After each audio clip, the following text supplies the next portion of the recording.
বিকেলবেলা বন্ধুদের সাথে কথা বলতে বলতে রাস্তা দিয়ে হেঁটে যাচ্ছি।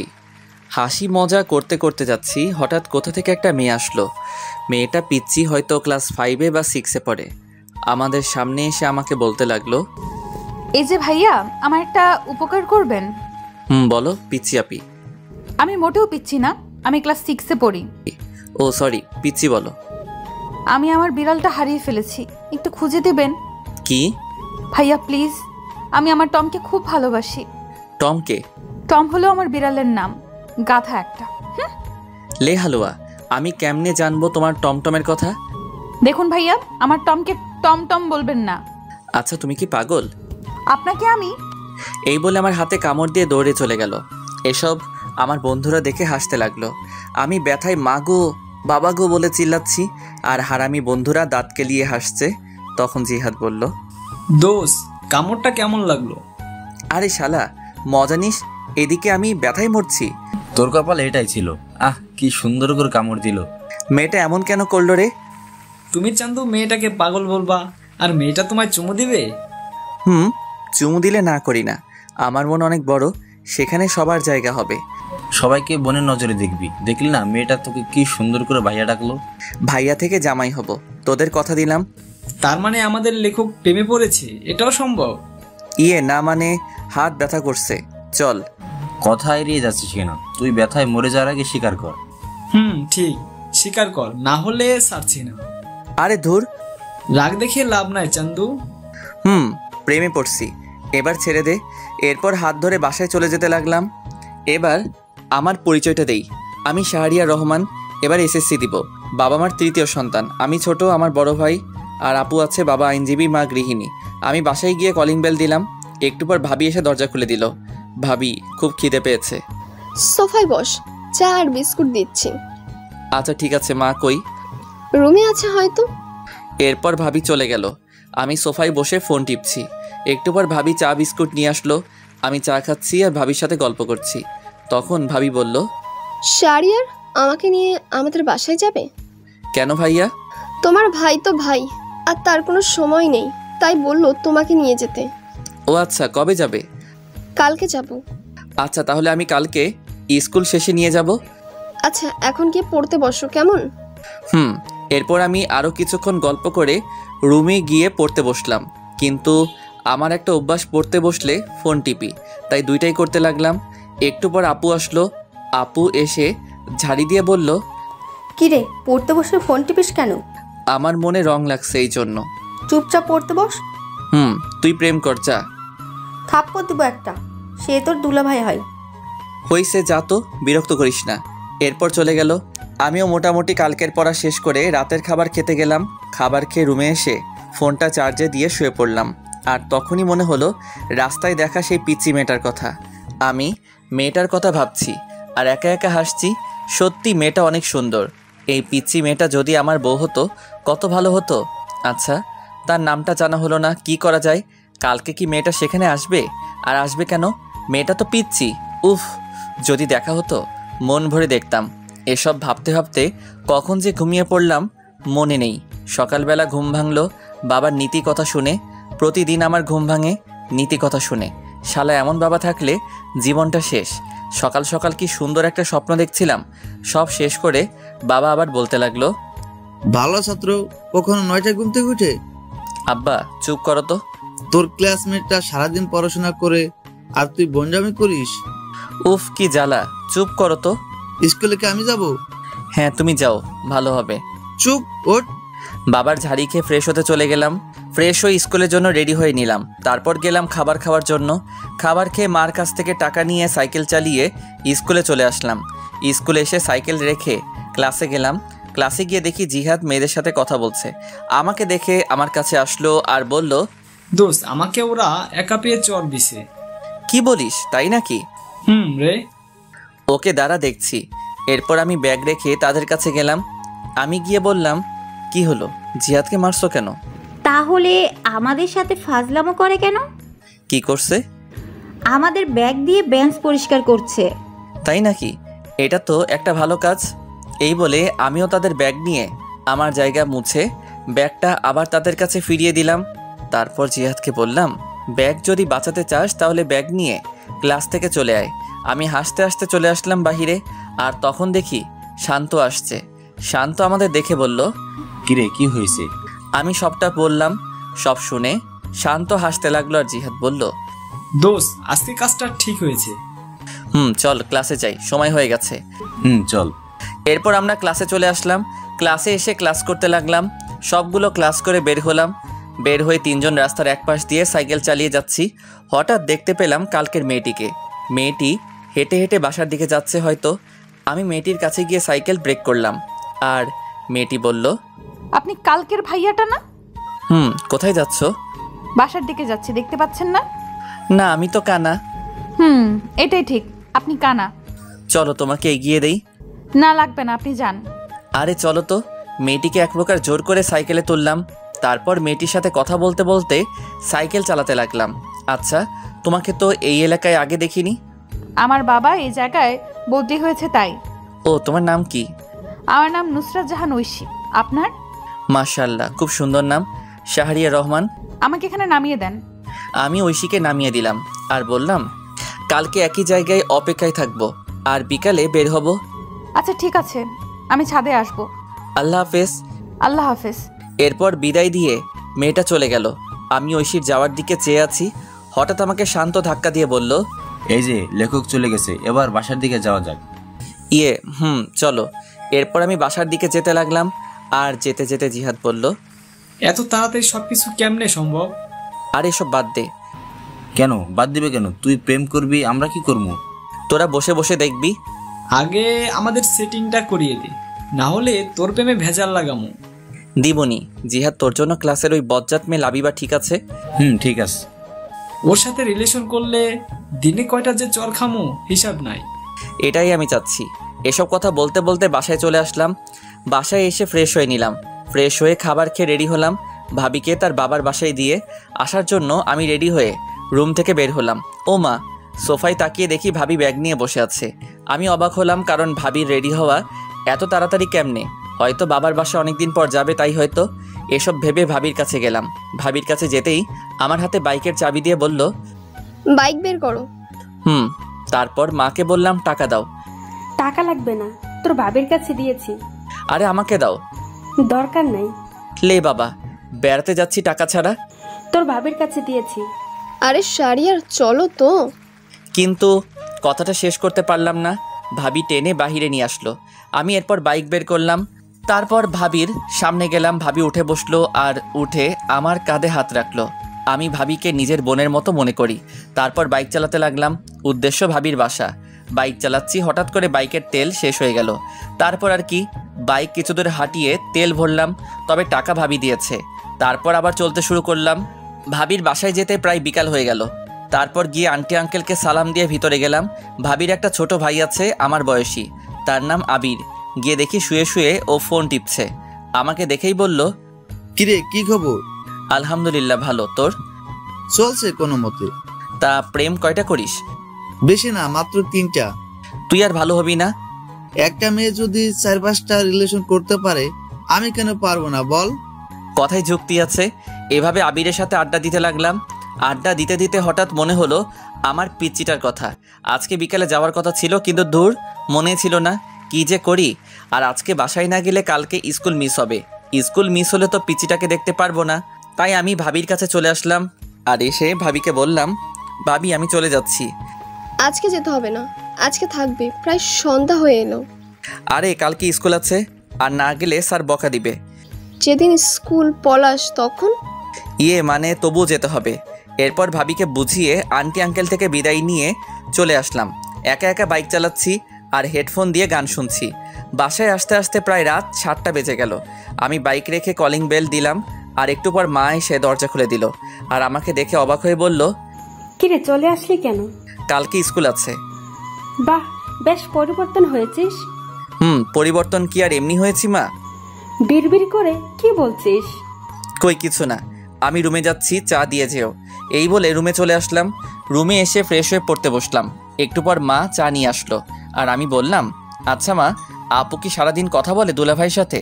কি করবে এছাড়া? ওর এই সময়ে জামাইটাও বিদেশে, তাই কথা বলে।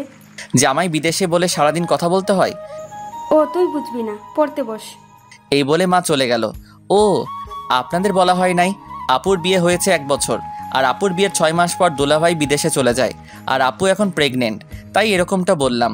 আমি চা খাচ্ছি আর ফোন টিপছি। পড়তে বসলে ফোন টিপতে ইচ্ছে করে, তবুও কিছুক্ষণ পরে রাতের খাবার খেয়ে শুয়ে পড়লাম। শুয়ে শুয়ে কিছুক্ষণ ফোন টিপে চার্জে দিয়ে ঘুমিয়ে পড়লাম। সকালে প্রতিদিনের মতো বাবার নীতিকথা শুনে ঘুম ভাঙলো। তারপর উঠে ফ্রেশ হয়ে নিলাম। ফ্রেশ হয়ে রেডি হয়ে খাবার খেতে গেলাম। খাবার খেয়ে বাইকটা বের করলাম, কারণ আজকে বাইক দিয়ে যাব, যেহেতু বাইকের চাবি আমার কাছে। আমি জিহাদকে কল দিয়ে বললাম মোড়ে দাঁড়াতে শান্তকে নিয়ে। এরপর আমি মোড়ে আসলাম। মোড়ে এসে তাদের সাথে নিয়ে স্কুলে চলে আসলাম। স্কুলে এসে যথাক্রমে ক্লাস করতে লাগলাম।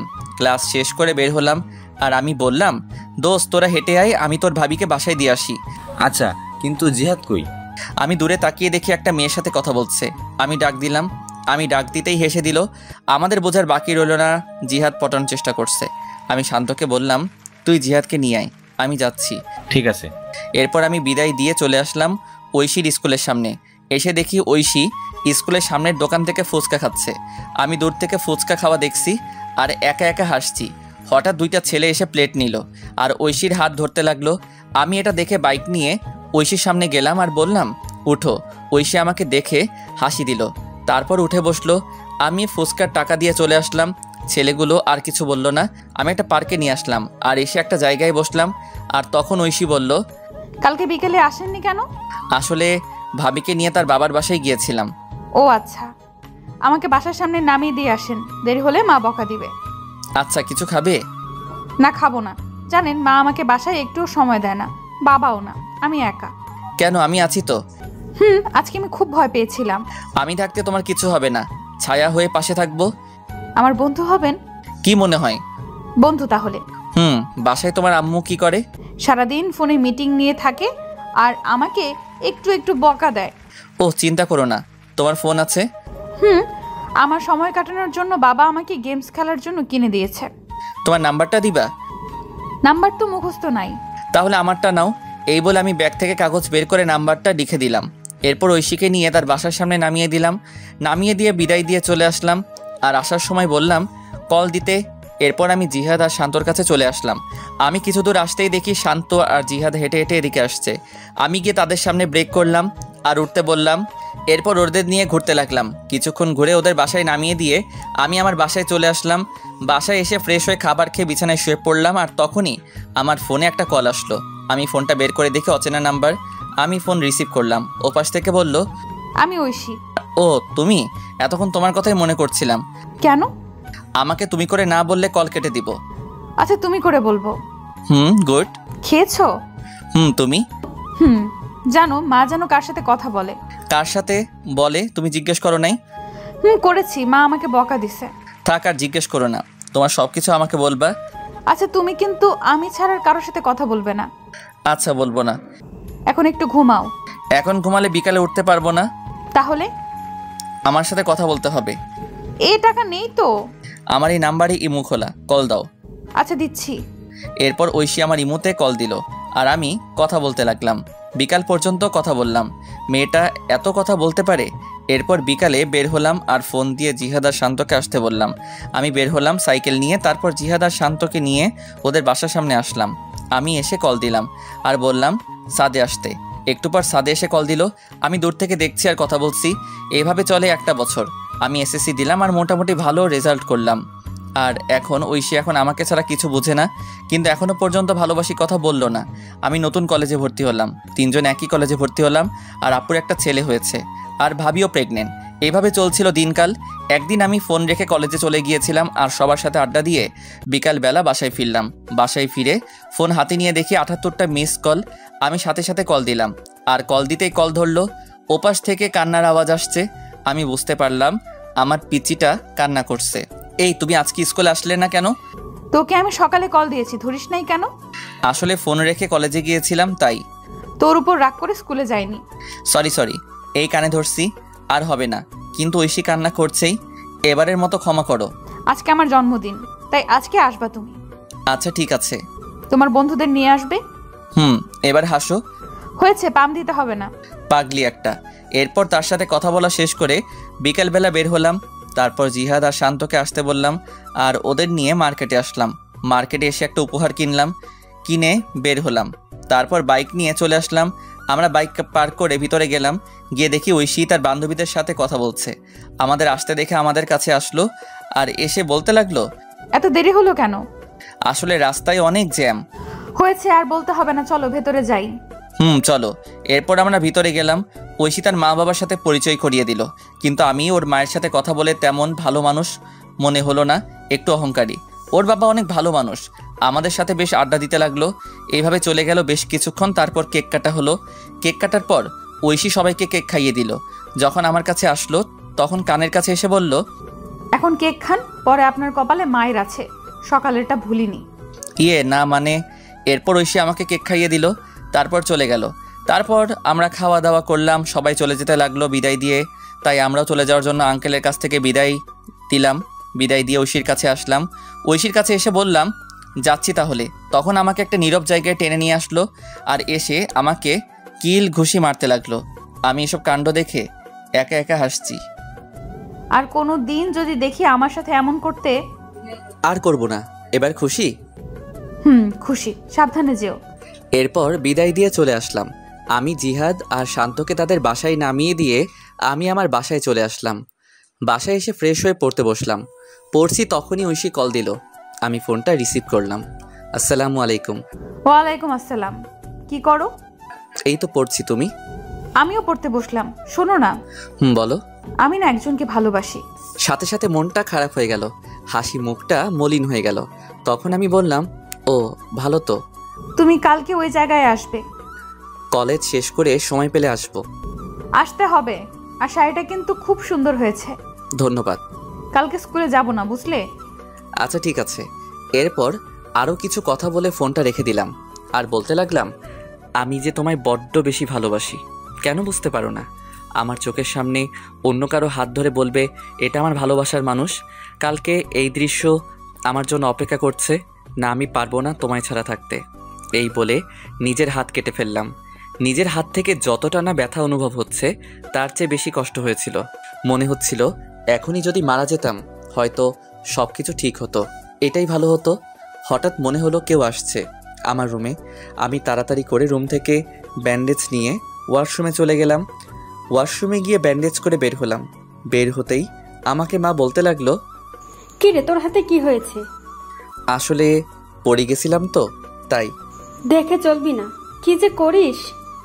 মা কিছু হবে না, তুমি যাও, আর আমি খেয়ে আসছি। খাবো না? আচ্ছা। এরপর মা চলে গেল। আমি বিছানায় শুয়ে পড়লাম। শুয়ে শুয়ে ঐশীর কথা ভাবছি। মেয়েটা কি সত্যি আমাকে ছেড়ে চলে যাবে? তাকে ছাড়া কি করে থাকবো? এসব ভাবতে ভাবতে কখন যে ঘুমিয়ে পড়লাম মনে নেই। সকালবেলা ঘুম থেকে উঠে ফ্রেশ হয়ে রেডি হয়ে নিলাম।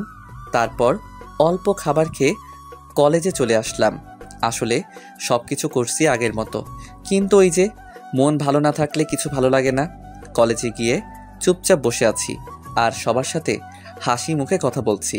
এভাবে কলেজের ক্লাস শেষ করে বন্ধুদের সাথে করে নিয়ে সেই জায়গায় চলে আসলাম। আসতে অনেকটা দেরি হয়েছে। আমি এসে দেখি একটা পিচ্চি মেয়ে শাড়ি পরে বসে আছে। আমি ভালো করে দেখলাম এটা আমারই পিচ্চি। পাগলিটাকে আজ খুব সুন্দর লাগছে। কাজল কালো দুটি চোখ, পাতলা দুটি ঠোঁটে হালকা লিপস্টিক আর হাতে কাচের চুড়ি, দেখতে বউ বউ লাগছে। আমি কাছে গেলাম। আমি যেতেই আমার থেকে মুখ ঘুরিয়ে বসে পড়ল। এসব আমার বন্ধুরা দেখে হাসতে হাসতে অন্য পাশে চলে গেল। আমি ঐশীর সামনে গিয়ে বললাম, এই কলেজে ক্লাস ছিল। তোর হাতে কি হয়েছে? হাতে ব্যান্ডেজ কেন? মানে কেটে গেছে। আমার তো কাটা মনে হচ্ছে না, অন্য কিছু মনে হচ্ছে। আরে বাদ দাও, তোমার ভালোবাসার মানুষটা কই? কুত্তা, তুই বুঝতে পারিস না আমি তোকে ভালোবাসি? এই বলে আমাকে জড়িয়ে ধরলো শক্ত করে। আমিও শক্ত করে জড়িয়ে ধরলাম। আমি জানি তুমি আমার জন্য পাগলামি করছো। তুমি কি করে বুঝতে পারলে? হার্টে কানেক্টেড, বুঝলে? বুঝতে পারছি, এবার ছাড়ো। না, আর একটু। এটা পার্ক কিন্তু। তখন জিহাদ বলতে লাগলো, সবাই ফ্রিতে সিনেমা দেখছে। আমি কথাটা শুনে ছেড়ে দিলাম। আর ঐশী বলল, আমার চকলেট কই? মনে নেই। কি? যাওয়ার সময় কিনে দিব। এবার খুশি? এবার চলো একটু ঘুরবো। এরপর জিহাদ আর শান্ত চলে গেল। তাদের নাকি বাসায় কাজ আছে। আমি ঐশীকে নিয়ে বিকাল পর্যন্ত ঘুরে তাকে একটা রিকশায় তুলে দিয়ে বাসায় চলে আসলাম। বাসায় এসে আপু ঝাড়ি দিতে শুরু করলো। কলেজ কি মাত্র শেষ হলো? আড্ডা দিছি। এত আড্ডা কিসের?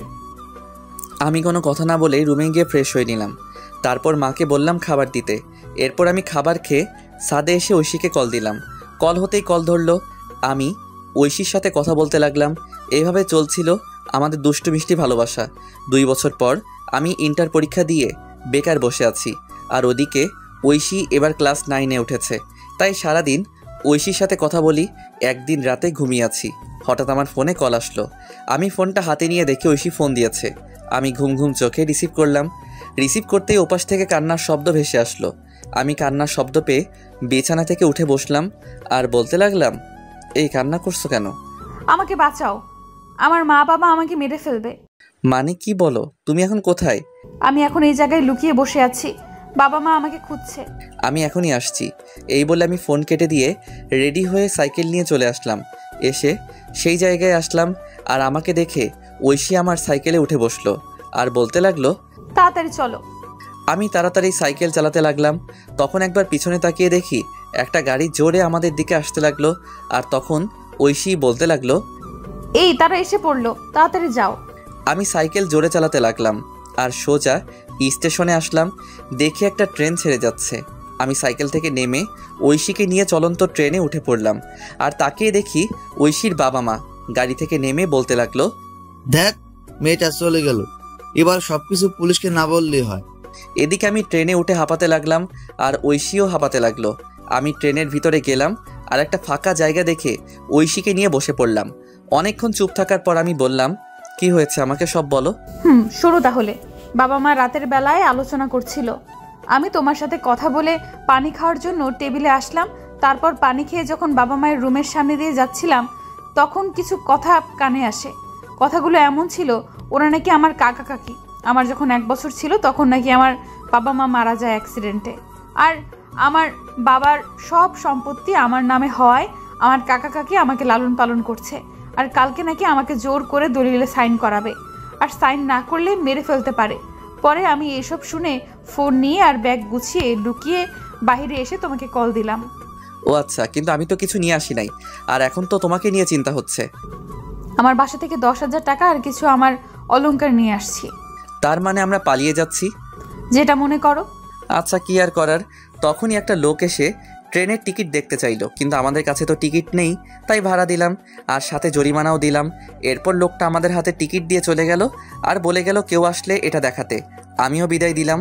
আমি টিকিট দেখে দেখি এটা রাজশাহী যাওয়ার টিকিট, তার মানে আমরা রাজশাহী যাচ্ছি। তখনই ঐশী বলল, এই খুব ঘুম পাচ্ছে। ঘুমাও। ঐশী আমাকে জড়িয়ে ধরে ঘুমিয়ে পড়ল। আমিও কখন যে ঘুমিয়ে পড়লাম মনে নেই। ঘুম ভাঙলো ঐশীর ডাকে, এই আমরা চলে আসছি, ওঠো। তারপর আমরা ট্রেন থেকে নেমে কোথায় যাব কিছু বুঝতে পারছি না।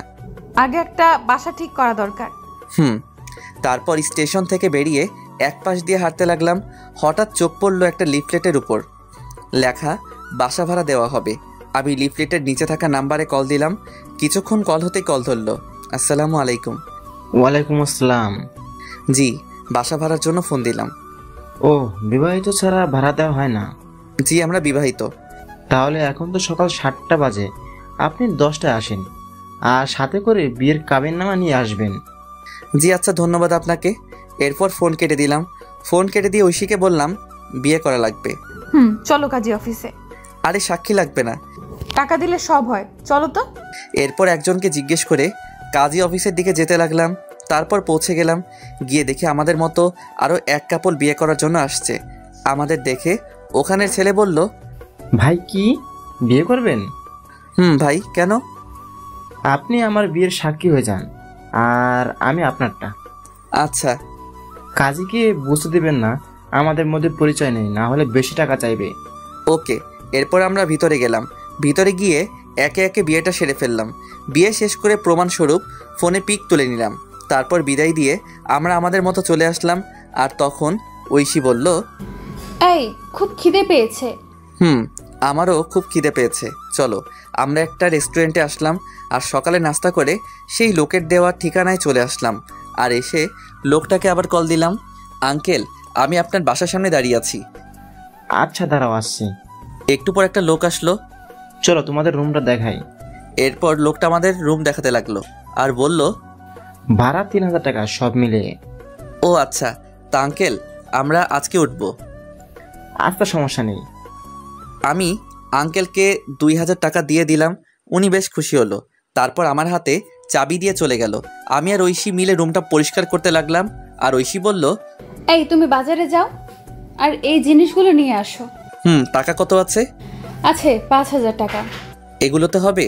শোনো, বাজার করবা আর রান্না করার জন্য হাঁড়ি পাতিল আর 2টা প্লেট আর বিছানার জিনিসপত্র যা যা লাগে নিয়ে আসবে। ফ্লোরে বিছানা করবা, তাহলে চকির টাকাটা সেভ হবে। যাও তুমি। এরপর আমি একটা কাগজে লিখে চলে আসলাম বাজারে। এসে সব কিছু কিনতে লাগলাম আর আমার জন্য কিছু মার্কেট করলাম বাসায় পরার জন্য। ঐশীর কাপড় নিয়ে আসছে, তাই তার জন্য করতে হলো না। এসব কিনে বাসায় আসতে দুপুর হয়ে গেল। দুপুরে বাসায় এসে আমি সব কিছু গোছাতে লাগলাম আর ঐশী রান্না করতে গেল। আমি জানি ঐশী তেমন কোনো রান্না পারে না। পিচ্চি একটা মেয়ে, মাত্র ক্লাস 9-এ উঠলো। আমি সব কিছু গুছিয়ে রান্নাঘরে গেলাম। গিয়ে দেখি পাগলিটা আমার জন্য ডিম ভাজি করছে। আমি গিয়ে পিছন থেকে জড়িয়ে ধরলাম আর ঐশী বলল, এই যে এখন গোসল করে আসো, তারপর খাবার খাবে। কি ডিম ভাজি করেছো? আসলে আমি ডিম ভাজি ছাড়া আর কিছুই পারি না। দূর পাগলি, আমার সমস্যা হবে না।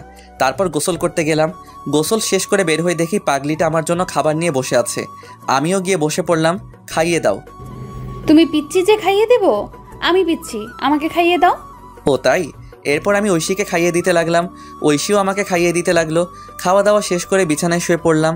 আমি শুয়ে শুয়ে ভাবছি আমাকে কোনো কাজ করতে হবে। যেভাবেই হোক। তখনই ঐশী আসলো। সোজা আমার বুকে এসে বলল, এই আমার না পড়াশোনা করে ডাক্তার হতে ইচ্ছে করে। ঠিক আছে, আমি তোমার স্বপ্ন পূরণ করব ইনশাল্লাহ। এবার চুপ করে ঘুমিয়ে পড়ো। মাথায় হাত বুলিয়ে দাও। আচ্ছা, এবার তো ঘুমাও। এরপর ঐশী আমাকে মাথায় হাত বুলিয়ে দিতে লাগলো। আমি কখন যে ঘুমিয়ে পড়লাম মনে নেই। যখন ঘুম ভাঙলো তখন দেখি পাগলিটা আমাকে জড়িয়ে ধরে ঘুমিয়ে আছে। আমি ডাক দিলাম না। ঠোঁটের উপর চুলগুলো এসে দোলা দিচ্ছে। আমি আর লোভ সামলাতে পারলাম না, দখল করে নিলাম ঐশীর ঠোঁটগুলো। একসময় ঐশীও আমাকে রেসপন্স দিতে লাগলো। আমি তার রেসপন্স পেয়ে পাগলের মতো চুমু দিতে লাগলাম। আমি পাগলের মতো আদর করেই যাচ্ছি, কিন্তু একসময় মনে হলো কাজটা ঠিক হচ্ছে না। ঐশী এখনো ছোট, তাকে এই সময় এটা করা ভালো হচ্ছে না। আমি আদর করা বাদ দিয়ে শক্ত করে জড়িয়ে ধরলাম। আর আমার এসব অবস্থা দেখে ঐশী বলল, এই কি হলো? এটা ঠিক হচ্ছে না। কেন? আমি তোমার বিয়ে করা বউ। যদি বাচ্চা পেটে আসে তাহলে তুমি নিজেকে সামলাবে নাকি পেটের বাচ্চাকে সামলাবে? কিন্তু আমি যে চাই। আগে তুমি বড় হও সেদিন। আমি এখন যথেষ্ট বড় হয়েছি। আরো বড় হতে হবে। কলেজে উঠো তারপর। এতদিন পারবা না থাকতে? চুপ। আর একটা ওর কথা না। আমি বাইরে যাব। কেন? কালকে তোমার স্কুলে ভর্তি করতে যাব আর কাজ খুঁজতে। আমার গলার হারটা নিয়ে যাও, না হলে ভর্তি হব কিভাবে? কিন্তু এটা কি ভালো হবে? শোনো, টাকা হলে সব কিনতে পারবো। এরপর আর কি, আমি উপর থেকে উঠে রেডি হয়ে নিলাম। রেডি হয়ে এটা নিয়ে বেরিয়ে পড়লাম আর একটা দোকানে এসে এটা বিক্রি করলাম। বিক্রি করে মোট 7000 টাকা পেয়েছি। তারপর একটা স্কুলে গেলাম। স্কুল অনেক আগে ছুটি হয়েছে। দেখি অফিস রুম খোলা আছে। আমি অফিসের ভিতরে গিয়ে ভর্তির বিষয়ে কথা বললাম। তারপর হেড স্যার বললেন কালকে নিয়ে আসতে। তারপর আমি বেরিয়ে আসলাম। বেরিয়ে এসে একটা চায়ের দোকানে আসলাম। এসে চাচাকে চা দিতে বললাম। চাচা চা দিল আর তখনই একটা লোক এসে চাচাকে খারাপ ভাষায় গালি দিতে লাগলো আর চাঁদা দিতে বলল। চাচা প্রথমে না করলো, কিন্তু লোকটা শুনলো না আর লোকটা চাচাকে একটা থাপ্পড় দিল। আমি সাথে সাথে লোকটাকে মারতে লাগলাম। একসময় লোকটা দৌড়ে চলে গেল আর চাচা আমাকে বলল, বাবা তোমায় কি বলে ধন্যবাদ দিব? আরে চাচা কি বলেন, আপনি আমার বাবার মতো। বসো বাবা, তোমাকে তো এই এলাকায় আগে কখনো দেখিনি। জি, আমি এই এলাকায় নতুন। ও আচ্ছা, বসো চা খাও। আচ্ছা চাচা, কোনো কাজ আছে? বেকার বুঝি? জি চাচা, যে কোনো কাজ হলেই চলবে। তুমি তো ভালো ঘরে ছিলে, তোমাকে কি সিএনজি চালাতে বলা যায়? সমস্যা নেই চাচা, সিএনজি চালাতে পারবো। চলো তাহলে আমার সাথে। এরপর চাচা আমাকে নিয়ে একটা সিএনজি গ্যারেজে আসলো আর এসে কথা বলল। কথা বলে আমার হাতে সিএনজি এর চাবি দিল আর একটা লোক এসে আমাকে সিএনজি চালানো শিখিয়ে দিল। এসব করতে করতে সন্ধ্যা হয়ে গেল। তাই ভাবলাম প্রথমবার একটা ভাড়া মেরে আসি। যেই ভাবা সেই কাজ। আমি বেরিয়ে পড়লাম সিএনজি নিয়ে। একটা মোড়ে এসে বসে আছি। হঠাৎ একটা মহিলা আসলো আর বলল, এই জায়গায় যাবে? আমি বললাম, জি ওঠেন। মহিলাটি উঠলো। আমি বললাম, আমি তো তেমন চিনি না, আপনি একটু দেখিয়ে দিলে ভালো হতো। ওকে, সমস্যা নেই। এরপর মহিলাটা আমাকে রাস্তা দেখিয়ে দিল। আমি মহিলাটির জায়গায় নামিয়ে দিলাম। তারপর মহিলাটি আমাকে 100 টাকা দিল। আন্টি, আমি তো ভাড়া জানি না।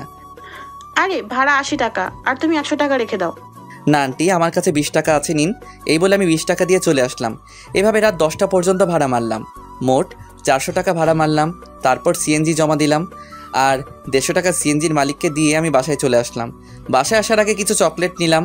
বাসায় এসে দেখি পাগলিটা খাবার নিয়ে বসে আছে। আমাকে দেখে বলল, এতক্ষণ কই ছিলা? কাজে। যাও ফ্রেশ হয়ে আসো। আর তোমার শরীরের এই অবস্থা কেন? আরে কিছু না। বলো বলছি। আমি সিএনজি চালাই। এই কথা শুনে ঐশী কান্না করতে লাগলো। আমি বললাম, এই পাগলি কান্না করো কেন? তুমি আমার জন্য এত কষ্ট করছো? খুব ভালোবাসি যে। আমিও খুব ভালোবাসি পাগল। আমি ফ্রেশ হয়ে আসি পাগলি, এত কান্না করে না। যাও। এরপর আমি ফ্রেশ হতে গেলাম। তারপর ফ্রেশ হয়ে এসে বসলাম খাবার খাওয়ার জন্য। বাহ, আজ দেখি ডাল রান্না করলা। ইউটিউব দেখে সব শিখবো আর রান্না করব। তাই নাকি? হা করো। এরপর ঐশী আমাকে খাইয়ে দিতে লাগলো। আমিও খাইয়ে দিলাম। তারপর খাবার খেয়ে শুয়ে শুয়ে ফোন টিপছে আর একটু পর ঐশী আমার বুকে আসলো আর বলল, এই যে আজকে কিন্তু বাসর রাত। জি ম্যাডাম। আদর দাও। না, আগে তোমার বয়স 18 হোক। উফ, যাও, লাগবে না। এই বলে বুক থেকে নেমে ওদিকে ফিরে শুয়ে পড়লো। আমি ফোনটা রেখে পিছন থেকে জড়িয়ে ধরলাম আর জড়িয়ে ধরতেই কেঁপে উঠলো। আমি তাকে আমার দিকে ফিরিয়ে ঠোঁটে আলতো করে চুমু দিলাম। আমার না অন্য কিছু চাই। ঘুমাও, তোমার শরীরের ক্ষতি হবে। ও মা, তাই? এই বলে আমার কপালে চুমু দিয়ে আমাকে জড়িয়ে ধরে ঘুমিয়ে পড়লো। আমিও পাগলিটাকে জড়িয়ে ধরে ঘুমিয়ে পড়লাম। সকালবেলা ঘুম ভাঙলো। পাগলিটা ডাক শুনে আমি উঠে ফ্রেশ হয়ে রেডি হয়ে নিলাম। তারপর রেডি হয়ে নিলাম, ঐশীও রেডি হয়ে নিল। তারপর দুজনে খাবার খেয়ে বের হলাম। বের হয়ে একটা রিক্সা নিয়ে স্কুলের উদ্দেশ্যে রওনা দিলাম।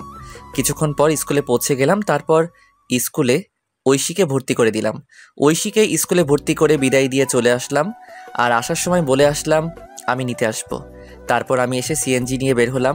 একটা কলেজের সামনে আসলাম। আমি সিএনজি রেখে ভিতরে গেলাম। ভিতরে গিয়ে সোজা অফিসে চলে আসলাম। এসে বললাম, স্যার আসতে পারি? আসো।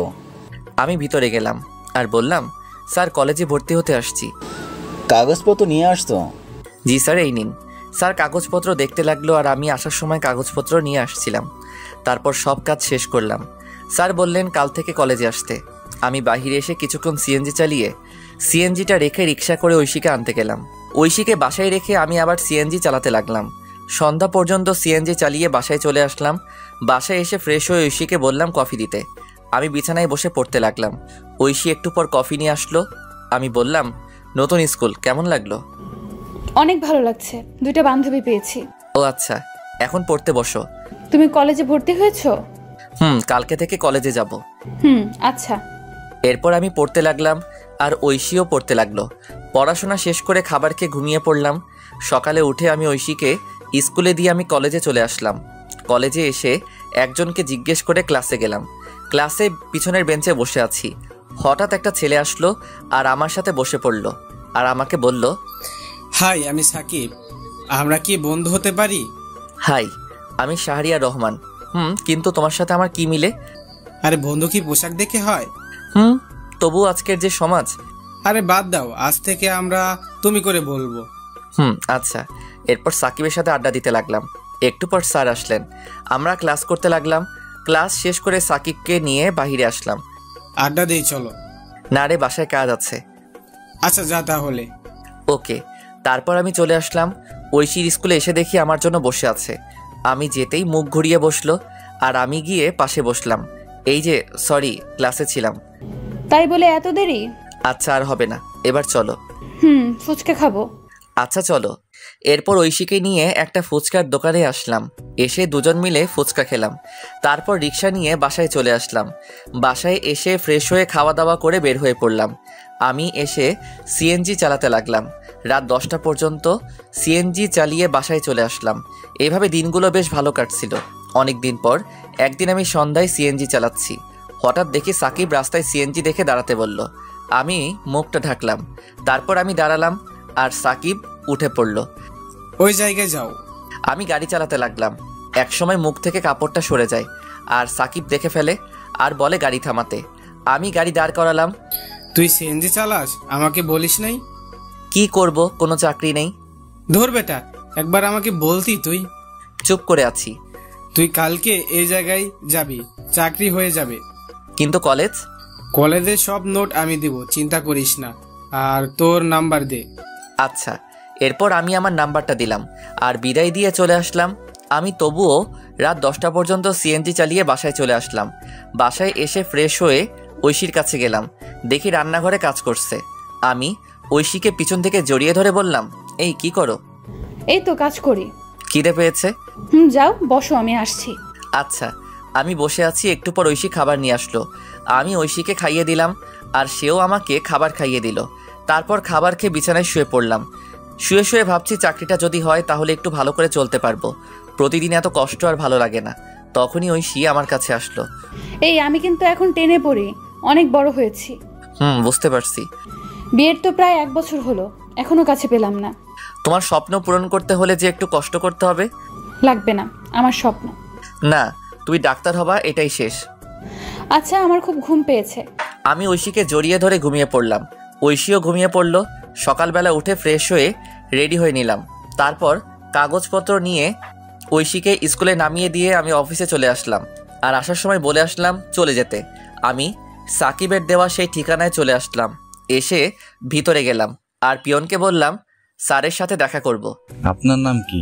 শাহরিয়ার রহমান। অপেক্ষা করুন, আমি ভিতর থেকে আসছি। এরপর পিয়ন চলে গেল। একটু পর বের হয়ে আমাকে বলল ভিতরে যেতে। আমি ভিতরে গিয়ে সালাম দিলাম।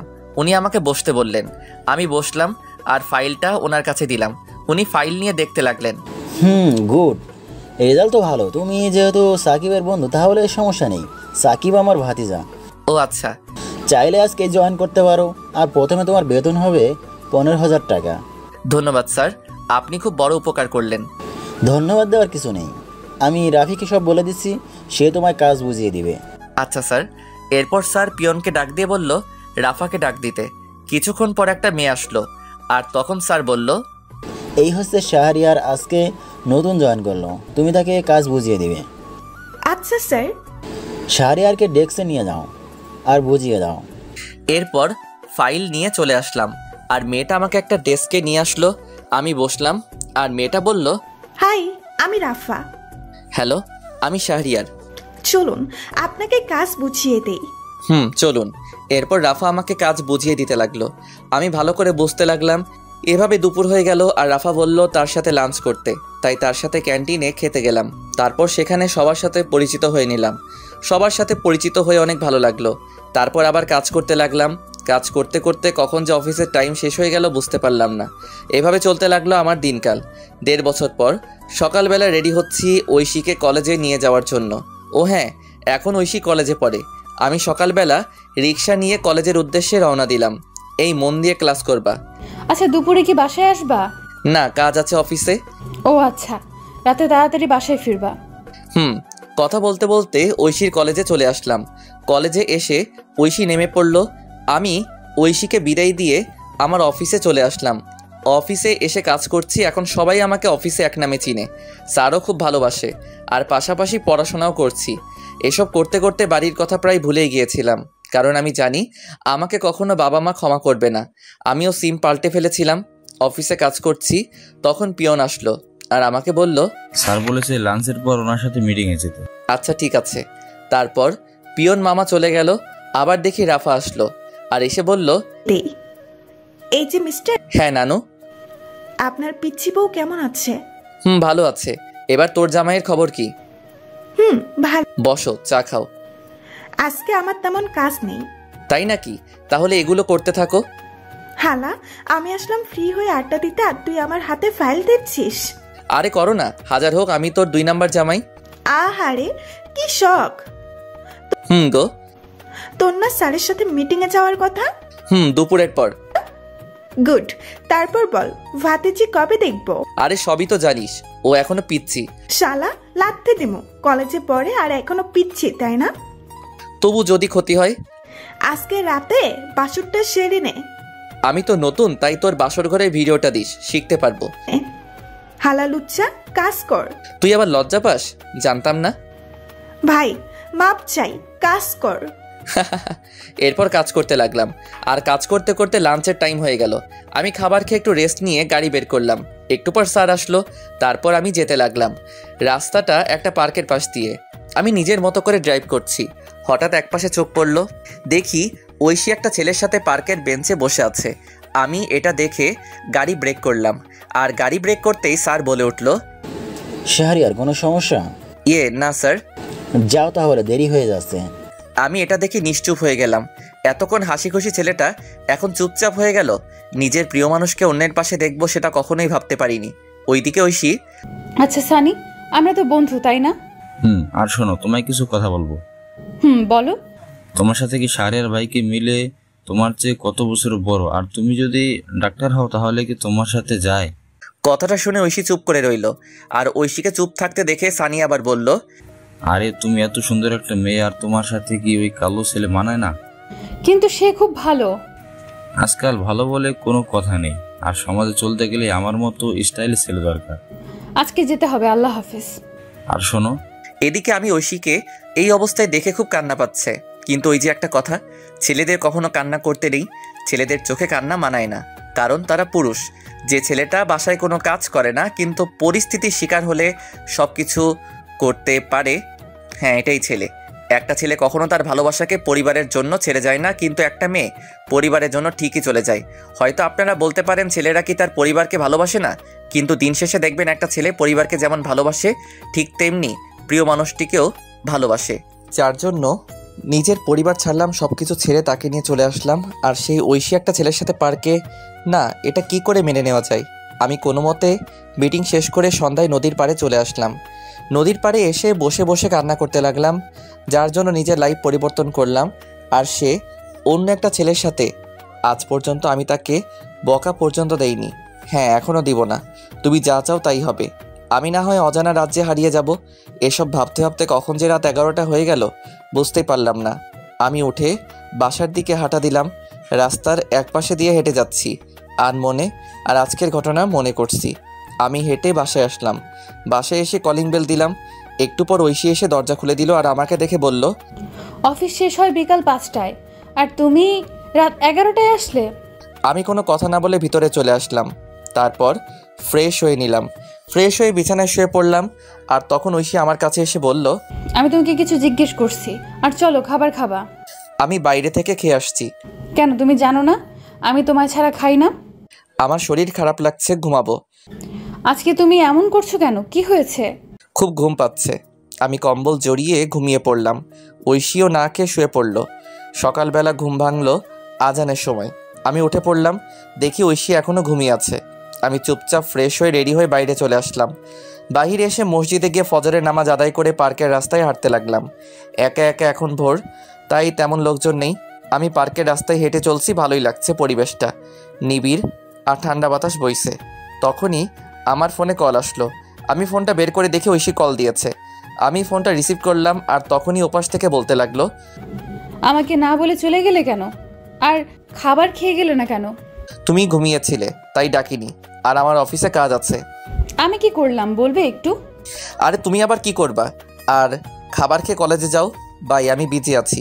আমি কল কেটে দিলাম। তারপর ফোনটা সাইলেন্ট করে পকেটে রাখলাম। খুব খিদে পেয়েছে, তাই পার্ক থেকে একটা রেস্তোরাঁয় আসলাম। এসে সকালে নাস্তা করে অফিসে চলে আসলাম। অফিসে এসে আমি ডেস্কে বসে কাজ করছি, কিন্তু কাজে মন বসছে না। কি করব, তখনই রাফা আসলো আর বলল, এই যে স্যার, মন খারাপ কেন? আরে না, স্যার বলছে আজকে তুমি আর আমি আরেকটা প্রজেক্ট নিয়ে কাজ। ও গুড। হাতের কাজগুলো শেষ কর, দুপুরের দিকে বের হব। আচ্ছা বন্ধু, তোমার যে মন খারাপ আমি বুঝতে পারছি। এখন বল কি ব্যাপার? আসলে তারপর আমি রাফাকে সব বললাম। সব শুনে রাফা ঐশীর উপর খেপে গেল। ঐশীকে মনে হচ্ছে ইচ্ছে মতো থাপ্পড় দেই। আচ্ছা যাও, আমি হাতের কাজগুলো শেষ করি। আর আমার একটা উপকার করবা? কি বল? ঐশীর সম্পত্তি ফিরিয়ে দিতে হবে। আচ্ছা, তোর দুলাভাইকে বলবো, তুই চিন্তা করিস না। ধন্যবাদ।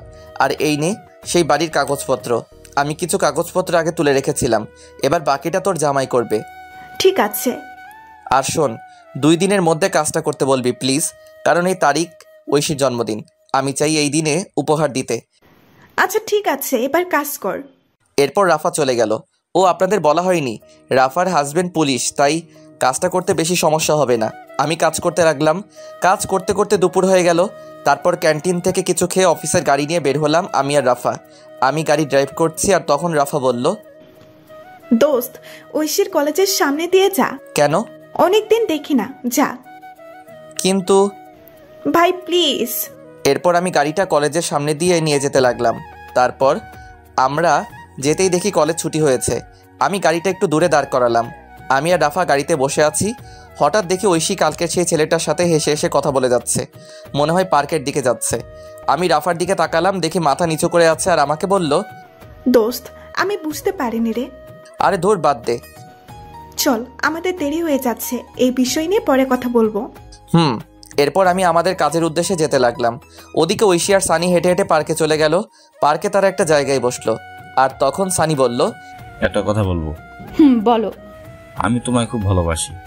কিন্তু এটা হয় না। তুমি আমার কাছে চলে আসো। আর শাহরের মনে হয়তো বাবার সম্পত্তির জন্য এমন করেছে। না, কিন্তু চলো দুজন মিলে শুরু থেকে শুরু করি। আমাকে সময় দাও কয়েকদিন। আচ্ছা শোনো, আমি তোমাদের জন্য ডিভোর্স লেটার তৈরি করব। আমার কাকা উকিল। এত তাড়াতাড়ি না, আমি বললে তারপর। আচ্ছা চলো, তোমাকে এগিয়ে দিয়ে আসি। না লাগবে না, আমি রিক্সা নিয়ে চলে যাব। ঠিক আছে। এদিকে আমি মিটিংয়ে বসলাম। মিটিং শেষ হলো বিকালে। তারপর আরও কিছু কাজ করে সন্ধ্যাবেলায় অফিসে আসলাম। তারপর কাগজগুলো রেখে স্যারের রুমে গেলাম। স্যার আসবো? আসো, তোমার জন্য অপেক্ষা করছি। আমি গিয়ে ফাইল জমা দিলাম আর স্যার দেখতে লাগলো। কিছুক্ষণ পর স্যার বলল, গুড, তোমার জন্য আমাদের কোম্পানি কাজটা পেয়েছে। স্যার এই কোম্পানির আরেকটা শাখা আছে না? আছে, এটা তো রাঙামাটি। কেন? স্যার আমাকে ট্রান্সফার করে দিন রাঙামাটি প্লিজ। কিন্তু কেন? স্যার এমনি, ওখানে একা থাকতে চাই, প্লিজ স্যার। আচ্ছা ঠিক আছে, আমি তোমাকে এই অফিসের ম্যানেজার হিসেবে পাঠাচ্ছি। আর ওখানে একটা লোক দরকার। স্যার সাকিব কবে দেশে আসবে? আরও নাকি 2 বছর থাকবে। ও আচ্ছা স্যার, আমি 2 দিন পর যাব, আপনি ব্যবস্থা করে দিন। আচ্ছা, তোমার ম্যাডাম কিন্তু যেতে বলেছে, সবসময় তোমার কথাই বলে। স্যার যাওয়ার আগে দেখা করে যাব, চলুন বাসার দিকে যাই। চলো। এরপর স্যারকে নিয়ে বাসার উদ্দেশ্যে রওনা দিলাম। ড্রাইভার আমাকে আমার বাসার সামনে নামিয়ে দিয়ে স্যারকে নিয়ে চলে গেল। আমিও চলে আসলাম বাসায়। বাসায় এসে কলিং বেল দিলাম। একটু পর ঐশী এসে দরজা খুলে দিল। আমি কোনো কথা না বলে ফ্রেশ হতে চলে গেলাম। আমি ফ্রেশ হয়ে এসে দেখি ঐশী দাঁড়িয়ে আছে। তাকিয়ে দেখি প্রচুর রেগে আছে। কিন্তু আজ কেন জানি ওর রাগ আমার কাছে ভালো লাগছে না। আগে থাকলে হয়তো আমি রাগ ভাঙাতাম। আমি শুয়ে পড়লাম আর ঐশী এসে বলল, কি হয়েছে? কিছু না। আমার ভুলটা কোথায়? আরে তুমি কেন ভুল করবা? তাহলে আগের মতো আদর করো না কেন? আর খাবার খাও না কেন? আচ্ছা খাবার দাও। আসো। তারপর ঐশী খাবার দিল। আমি উঠে বসলাম আর খাবার খেতে লাগলাম। অল্প খাবার খেয়ে শুয়ে পড়লাম আর তখন বলল, আমাকে একবার বললে না আমি খেয়েছি কিনা? সরি, মনে ছিল না। আমার খুব ঘুম পাচ্ছে, ঘুমাবো। ঐশী কান্না করছে। আমি মনে মনে বলতে লাগলাম, কেন এই মিথ্যে নাটক করছো? সরাসরি বলে দিলেই তো পারো। আমি আর তোমাকে বেশি দিন জ্বালাবো না। তোমার জন্মদিনের শ্রেষ্ঠ উপহার আমি দিব, যেটা তুমি চাচ্ছ, তবে সারা জীবন দূর থেকে ভালোবাসবো। এসব ভাবতে ভাবতে ঘুমিয়ে পড়লাম। আর মাঝরাতে ঘুম ভেঙে গেল। পাশে দেখি ঐশী ফোন টিপছে। আমি হালকা উকি দিয়ে দেখি কারোর সাথে চ্যাট করছে। আমার তখন মনে হচ্ছিল আমি একটা অপদার্থ, নিজের বউ অন্য কারোর সাথে চ্যাটিং করছে। এর চেয়ে কষ্ট আর কি হতে পারে? আমি চুপচাপ কান্না করতে লাগলাম। নিজের সবটা দিয়ে ঐশীকে ভালোবেসেছিলাম, কিন্তু ঐশী এতটা নিচে নামতে পারে আমি কখনো কল্পনা করতে পারিনি। কি দোষ আমার? আমি তো ভালোবেসেছিলাম। সেই রাতে আর ঘুম হলো না। রাত প্রায় 4টার দিকে ঐশী ঘুমিয়েছে, আমি ঘুমাইনি। আমি ফজরের আজানের সময় উঠে চুপচাপ রেডি হয়ে নিলাম। তারপর রেডি হয়ে বাসা থেকে বের হয়ে নামাজ পড়ে পার্কে কিছুক্ষণ হাঁটাহাঁটি করে সকালে নাস্তা করে অফিসে চলে আসলাম। অফিসে এসে কাজে মন দিলাম। আর একটু পর রাফা আসলো আর আমাকে বলল, দুপুরে থানায় যেতে বলছে। তার মানে একদিনের মধ্যে কাজ শেষ? দেখতে হবে না জামাইটা কার। আমি আজকে চলে যাব রাতে। আজকেই যেতে হবে? কালকে তো ঐশীর জন্মদিন। আর শোন, ঐশী যে ছেলেটার সাথে কথা বলে তার নাম সানি, বাসা এই জায়গায়। আরে ওই ছেলের ঠিকানা দিয়ে আমি কি করব? তবুও জেনে রাখ, আর ছেলেটা ভালো না। ও শোন, তুইও সাথে যাবি থানায়? না। আচ্ছা ঠিক আছে, এখন কাজ কর। এরপর রাফা চলে গেল আর আমিও কাজ করতে লাগলাম। কাজ করতে করতে দুপুর হয়ে গেল। তারপর স্যারের রুমে গেলাম। স্যার বলল, এই না তোমার টিকিট, ভোর 4টায় বাস ছাড়বে। আর এই যে ফাইল, আর এখানে তোমাকে রাজুনামা একটা ছেলে রিসিভ করবে। ওকে স্যার, এই নিন এই মাসের সমস্ত হিসাব, আর পিয়নের দিকে একটু খেয়াল রাখবেন, লোকটা সুবিধার না। আচ্ছা, আর যাওয়ার সময় আমার বাসা হয়ে যেও। ওকে স্যার, যাই তাহলে। এরপর স্যারকে বিদায় দিয়ে রাফাকে নিয়ে থানায় আসলাম। থানায় এসে সোজা ভাইয়ার কেবিনে গেলাম। দেখি ভাইয়া কাজ করছে। আমাদের দেখে ভাইয়া ভিতরে যেতে বলল। আমরা গিয়ে বসলাম আর উনি বললেন, শাহরিয়ার, এই নাও ফাইল, এখানে সমস্ত সম্পত্তির কাগজপত্র আর দলিল আছে। আর ঐশীর কাকা কাকি এখন জেলে। আমি ফাইল নিলাম আর বললাম, ধন্যবাদ ভাই। এবার বলো কি খাবে? আজকে বাসায় চলো, তোমার খবর আছে। আমি কি করলাম? তখনই রাফা চলে গেল। আমি বললাম, ভাই রেগে আছে কেন? কালকে বাসায় যায়নি। ও আচ্ছা, আর ভাই আজকে রাঙামাটি যাচ্ছি। ও আচ্ছা, আর খুব তাড়াতাড়ি যাচ্ছে হওয়া। তাই নাকি? এই রাফাকে বলবে না, আমি গিয়ে সারপ্রাইজ দিব। ওকে তাহলে যাচ্ছি, আর দোয়া চাই। ওকে, আল্লাহ হাফেজ। এরপর বিদায় নিয়ে চলে আসলাম।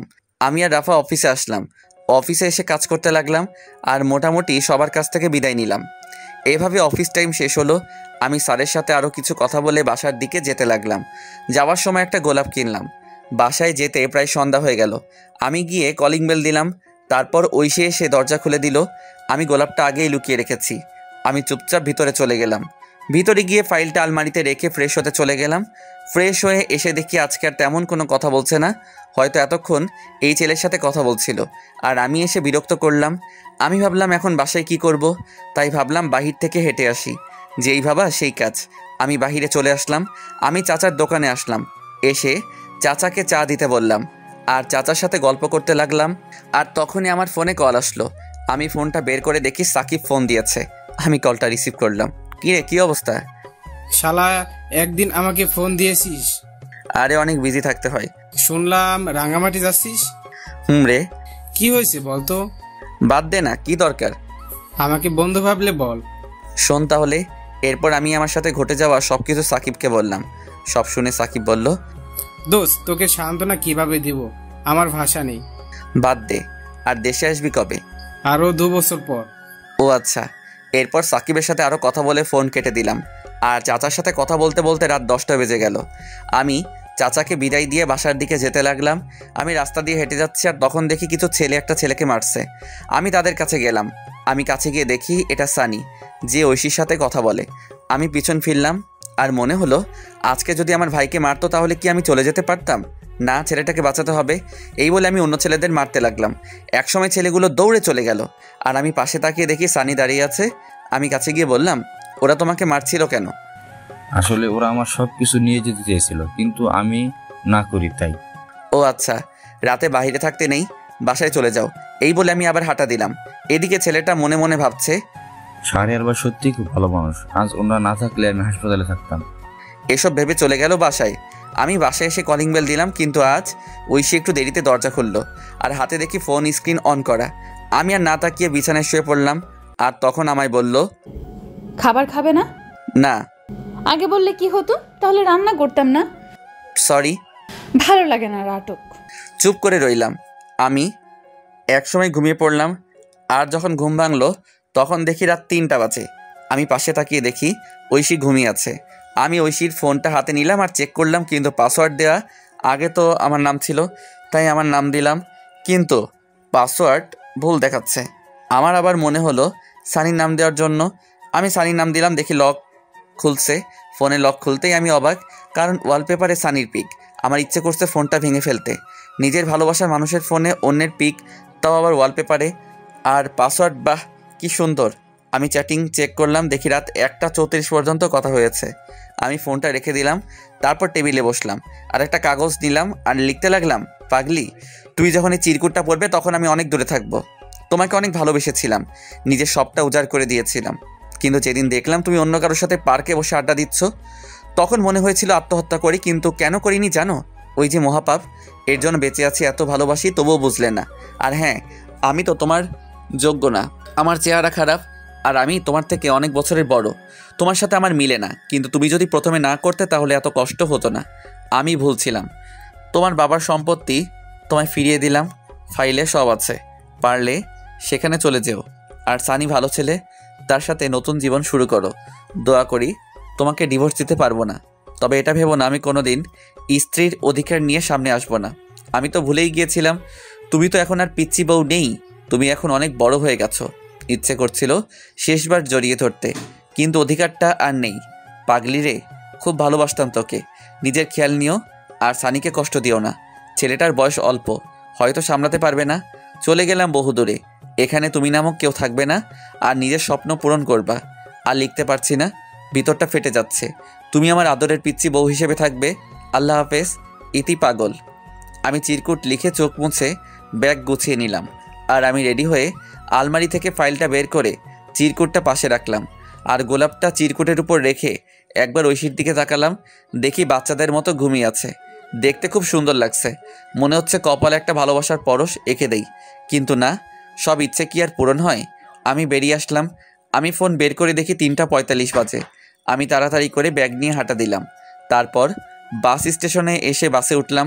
তারপর ফোন থেকে সিমটা খুলে ভেঙে দিলাম। ফোনটা পকেটে রেখে বাহিরের দিকে তাকিয়ে আছি আর নিঃশব্দে কাঁদছি। বাস তার আপন গতিতে চলতে লাগলো। এভাবে কান্না করতে করতে কখন যে ঘুমিয়ে পড়লাম মনে নেই। ওদিকে ঐশী ঘুম থেকে উঠে দেখে আমি শাহরিয়ার পাশে নেই। তারপর উঠে টেবিলের কাছে গিয়ে দেখি চিরকুটের উপর গোলাপ রাখা। ঐশী কৌতূহল হলো, তাই চিরকুটটা পড়তে শুরু করলো। চিরকুটটা পড়া শেষ করে নিশ্চুপ হয়ে গেল আর কান্না করতে লাগলো। আর বলতে লাগলো, আমাকে মাফ করে দাও, আমি বুঝতে পারিনি। এই কথা বলে চিরকুট বুকে জড়িয়ে বসে কান্না করতে লাগলো। আর তখনই তার ফোনে কল আসে। দেখে সানি কল দিয়েছে। ঐশী ফোনটা অফ করে দিল আর কান্না করতে লাগলো। এইভাবে অনেকক্ষণ সময় চলে গেল। ঐশী ভাবলো শাহরিয়ারের অফিসে যাবে, সেখানে কোনো খবর থাকবে। হয়তো ঐশী তাড়াতাড়ি করে রেডি হয়ে অফিসে চলে গেল। আর যেতেই রাফার কাছে গেল, কারণ ঐশী আগে থেকে চিন্তা। গিয়ে দেখে রাফা কাজ করছে। ঐশী বলল, রাফা আসবো? আরে ঐশী, আসো বসো। ঐশীকে বসলো আর বলতে লাগলো, আপু শাহরিয়ারের কোনো খোঁজ জানেন? যেই ছেলেটা তোমার জন্য বাড়ি ছেড়ে তোমার হাত ধরে চলে আসছে আর সারাদিন কষ্ট করে তোমাকে সুখে রাখতে চাইছে, আর সেই তুমি এতটা নিচে নামতে পারলে? কান্না করছে। পবিত্র ভালোবাসা ছিল শাহরিয়ারের। ওর মতো স্বামী থাকতেও তোমার অন্যজনের সাথে। শাহরিয়ার তো তোমাকে মুক্ত করে দিয়ে গেছে, তুমি সানির সাথে ভালো থাকো। আপু আপনার পায়ে ধরি প্লিজ, ও কোথায়? এই বলে ঐশী রাফার পা জড়িয়ে ধরলো। এইসব করে লাভ নাই, আমি জানি না কোথায় গেছে, আমি সামান্য এই বলে ফাইল নিয়ে স্যারের রুমে চলে গেল। ঐশী উঠে বাসার দিকে যেতে লাগলো। ঐশী রিক্সা দিয়ে যাচ্ছে আর কান্না করছে। হঠাৎ রাস্তায় দেখতে পাই সানিকে। সানিও তাকে দেখে সামনে আসলো। রিক্সাওয়ালা দাঁড়ালো। সানি বলল, কি হলো, আমার সাথে কথা বলো না কেন? রিক্সা কেন আটকালেন? আগে বলো। আমার ভালো লাগে না। এতদিন আমার সাথে কথা বলে আর এখন এসব কথা? ঐশী ঠাস করে সবার সামনে জুতা খুলে সানিকে চড় দিল। আর ঐশী বাসায় গেল। আর ঐশী বাসায় গিয়ে কান্না করতে লাগলো। এদিকে আমার ঘুম ভাঙলো জোরে ঝাঁকুনির কারণে। আমি উঠে দেখি সবাই বাস থেকে নামছে। আমি পাশে সাইনবোর্ড দেখলাম, দেখে আমি চলে আসছি রাঙামাটি। আমি ব্যাগ নিয়ে বাস থেকে নামলাম। নেমে একটা ফাঁকা জায়গায় এসে স্যারের দেওয়া সেই ছেলেকে কল দিলাম। কল দিতেই সাথে সাথে কল ধরলো আর বলতে লাগলো, ভাই আপনি কোথায়? আমি তো বাসের সামনে। আমি বাসের পিছনে আছি, তুমি এদিকে আসো। তারপর একটা ছেলে আসলো আর আমাকে বলল, আপনি শাহরিয়ার রহমান? তুমি রাজু? ভাই চলেন। এরপর আমি ছেলেটার সাথে যেতে লাগলাম। একটু পর একটা গাড়িতে উঠলাম। রাজু গাড়ি চালাচ্ছে, আমি চুপচাপ বসে আছি। আমার শুধু ঐশীর কথা মনে পড়ছে। মেয়েটা এখন কি করছে কে জানে, ঠিক মতো খাওয়া দাওয়া করছে তো, এসব ভাবছি। আর তখন রাজু বলে উঠলো, ভাই নামেন, চলে আসছি। ও আচ্ছা। আমি নেমে পড়লাম, দেখি একটা বাসা। তারপর রাজু আবার বলে উঠলো, ভাই বাসা পছন্দ হয়েছে? আরে একা থাকবো তা আর পছন্দের কি, চলেন ভিতরে যাই। এরপর আমি রাজুর সাথে ভিতরে গেলাম। ভিতরে গিয়ে সব দেখতে লাগলাম। বাসাটা ভালো, সব কিছুই আছে। এরপর রাজু বলল, ভাই তাহলে আজকে যাচ্ছি। কিন্তু রান্না করার জন্য কে থাকবে? সরি ভাই, নিজে করতে হবে। আচ্ছা সমস্যা নেই, তাহলে যাচ্ছি। তাহলে আর এই নিন গাড়ির চাবি। আমার গাড়ি লাগবে না, অফিসের গাড়ি অফিসের থাক। তবুও ভাই আমি এই অফিসের ম্যানেজার। আমার গাড়ি চালাতে ভালো লাগে না, তাছাড়া এই ভাঙা গাড়ি তো না। ও আচ্ছা, আমি বাইক কিনবো ভাবছি। আচ্ছা যাই তাহলে। এরপর রাজু চলে গেল। আমি ব্যাগ রেখে ফ্রেশ হয়ে নিলাম। তারপর রেডি হলাম বাইরে যাওয়ার জন্য। আর সন্ধ্যা হয়ে গেছে, তাই ভাবলাম রাতের খাবার খেয়ে আসি। আমি রেডি হয়ে হাঁটতে হাঁটতে কাছাকাছি একটা বাজারে আসলাম। বাজারে এসে নতুন সিম নিলাম। তারপর একটা হোটেল থেকে 1 প্যাকেট বিরিয়ানি নিয়ে বাসার উদ্দেশ্যে রওনা দিলাম। হেঁটে হেঁটে যাচ্ছি কারণ সন্ধ্যার প্রকৃতি খুব সুন্দর, তাও আবার রাঙামাটি, চারদিকে সবুজ আর সবুজ আর ছোট আঁকাবাঁকা রাস্তা। হেঁটে যেতে ভালোই লাগছে। আমি আসার সময় সিমটা ফোনে ভরলাম আর ফেসবুক ডিঅ্যাক্টিভেট করে দিলাম। আর গ্যালারি চেক করে দেখি ঐশীর একটা পিক রয়েছে। আমি তো সব পিক বাসে ডিলিট করছিলাম, হয়তো এটা ভুল করে রয়ে গেছে। আমি পিকটার দিকে তাকিয়ে হাঁটতে লাগলাম। পিকটা দেখে ঐশীর ওইসব ঘটনা মনে পড়ে গেল আর পিকটা ডিলিট করে দিলাম। আর বলতে লাগলাম, পাগলি রে, একদিন পাগলের মতো খুঁজবি, তখন বুঝতে পারবি কি ছিলাম তোর জীবনে। কিন্তু সেদিন আমার এই ভালোবাসাটা নাও থাকতে পারে। এইসব ভাবতে ভাবতে বাসায় চলে আসলাম। বাসায় এসে ফ্রেশ হয়ে খাবার খেয়ে নিলাম। খাবার খাওয়ার সময় ঐশীর কথা মনে হচ্ছে, কারণ ঐশী যে আমাকে খাইয়ে দিত। তবুও কষ্ট করে খেয়ে শুয়ে পড়লাম। শরীর ক্লান্ত থাকায় চোখ বন্ধ করতেই ঘুমিয়ে পড়লাম। সকালবেলা ঘুম থেকে উঠে ফ্রেশ হয়ে রেডি হয়ে নিলাম। তারপর অফিসে যেতে লাগলাম। রাস্তায় তেমন গাড়ি নেই, আমি হেঁটে হেঁটে যাচ্ছি। কিছুক্ষণ হাঁটার পর দেখি একটা অটো আসছে। আমি অটোতে উঠে পড়লাম। তারপর অফিসে চলে আসলাম। অফিসে আসতেই সবাই আমাকে অভিনন্দন জানালো। আমি সবার সাথে কৌশল বিনিময় শেষে কেবিনে গেলাম। কেবিনে গিয়ে বসতেই রাজু আসলো আর বলল, স্যার আসবো? আসো। আর আমাকে ভাইয়া রাখবে। ভাই এই যে ফাইল, একটু দেখেন। আর শোনো, অফিস শেষ হলে দেখা করবে। আচ্ছা ভাই। এরপর রাজু চলে গেল। আমি ফাইল দেখতে লাগলাম আর তখনই একটা মেয়ে আসলো। স্যার আসতে পারি? আসুন। মেয়েটি এসে আমার কাছে ফাইল দিল। আমি মেয়েটির দিকে তাকালাম, দেখলাম মেয়েটা প্রেগনেন্ট আর বয়স প্রায় আমার সমান হবে। আরে আপনি এই অবস্থায় অফিসে কেন? ছুটি নিলেও পারতেন। সমস্যা নেই স্যার। আপনার নাম কি? জি যারা। ও আচ্ছা, আপনাকে ছুটি দিয়ে দিলাম। আজ আপনি বাসায় চলে যান। ধন্যবাদ স্যার। স্যার বলে ডাকবেন না, ভাই বললে খুশি হব। আচ্ছা ভাইয়া। আমি রাজুকে বলে দিচ্ছি, ও আপনাকে নামিয়ে দিয়ে আসবে। তার দরকার নেই। আরে কি বলেন, যেটা বলছি এটাই শেষ কথা। এরপর আমি ফোন দিয়ে রাজুকে বলে দিলাম। তারপর আমি আমার কাজ করতে লাগলাম। কাজ করতে করতে কখন যে দুপুর পার হয়ে বিকাল হয়ে গেল। তারপর আমি উঠে বের হলাম আর তখন রাজু বলল, ভাই অফিস তো শেষ, আপনি বলছিলেন দেখা করতে। একটা বাইক কিনবো, চলো ব্যাংকে যাই। এরপর রাজুকে নিয়ে ব্যাংকে গেলাম। আমার কিছু জমানো টাকা ছিল, আমি টাকাগুলো তুলে নতুন বাইক কিনলাম। বাইকটা বাংলাদেশে নতুন আসছে। এটা এত বছরের সঞ্চয় দিয়ে কিনলাম। অনেক দিনের শখ ছিল নিজের টাকায় বাইক কিনবো, তাই খুব খুশি হলাম। আমাকে খুশি দেখে রাজু বলল, সত্যি ভাই, নিজের টাকার বাইক কিনলে ফিলিংসটা অন্যরকম লাগে। এরপর রাজুকে বিদায় দিয়ে আমি রাতের খাবার বাহির থেকে খেয়ে বাসায় চলে আসলাম। এভাবে বেশ কিছুদিন চলে গেল। এখন আর ঐশীর কথা মনে হয় না, কারণ অফিসের সবার সাথে বন্ধু হিসেবে কথা বলি আর আড্ডা দিই। কিন্তু একদিন আমি অফিসের শেষ করে রাতে বাসার দিকে যাচ্ছি। নীরব রাস্তা, তেমন কোনো মানুষজন নেই। আমি হেডফোন কানে দিয়ে আনমনে বাইক চালাচ্ছি। হঠাৎ রাস্তার পাশ থেকে একটা মেয়ের চিৎকার আসছে। আমি বাইকটা ব্রেক করলাম আর সামনে গেলাম। আর গিয়ে দেখি অফিসের সেই মেয়ে যারা প্রসব বেদনায় চিৎকার করছে। তাই আমি তখন বললাম, আপনি এখানে? আপনার হাজবেন্ড কই? ভাই আমাকে হাসপাতালে নিয়ে যাবেন, আমি পারছি না। আমি রাস্তায় গাড়ি পাচ্ছি না, কিন্তু কি করব কিছু বুঝতে পারছি না। কিন্তু বেশি দেরি হলে অনেক ক্ষতি হয়ে যাবে, তাই আমার বাইকটা কাছে আনলাম। তারপর যারাকে আমার বাইকের সামনে উঠালাম আর ঝাপটে ধরে বাইক চালাতে লাগলাম। আর হাসপাতালে এসে আমি কোলে তুলে নিয়ে ভিতরে গেলাম। ভিতরে গিয়ে চিৎকার দিয়ে ডাক্তারকে ডাকতে লাগলাম। একটু পর ডাক্তার বেরিয়ে আসলো আর আমার কোলে যারার এই অবস্থা দেখে নার্সকে অপারেশন থিয়েটারে নিয়ে যেতে বলল। তারপর নার্স ট্রলি করে ওটিতে নিয়ে গেল। আমি বাইরে বসে অপেক্ষা করছি আর তখন নার্স এসে বলল, আপনি হাসপাতালের ফর্মালিটিগুলো কমপ্লিট করে আসুন। এরপর আমি হাসপাতালের সমস্ত কিছু কমপ্লিট করলাম। তারপর এসে অপেক্ষা করতে লাগলাম। আর বেশ কিছুক্ষণ অপেক্ষা করার পর ওটি থেকে ডাক্তার বেরিয়ে আসলো আর আমি কাছে গেলাম। আপনি একটু আমার সাথে আসুন। এরপর ডাক্তার আমাকে ওটির ভিতরে নিয়ে গেল। আর তখন যারা মেয়েটি আমাকে দেখে অক্সিজেন মাস্ক খুলে আমাকে বলতে লাগলো, ভাই আমার সময় শেষ হয়ে গেছে, আমি মনে হয় বাঁচবো না। আপনি আমার মেয়েটাকে দেখবেন। আপনার হাজবেন্ড? সে অন্য একজনকে নিয়ে বিদেশে চলে গেছে, আমায় কথা দিন। এই বলে আমার কোলে ছোট মেয়েটিকে দিল আর আমি কোলে নিলাম। কথা দিলাম আমি মেয়েটিকে আমার পরিচয় মানুষ করব। এই কথা বলতেই মেয়েটি মারা গেল। আমি কান্না করে দিলাম। মেয়েটা আমাকে প্রথমবার দেখে এতটা বিশ্বাস করেছিল।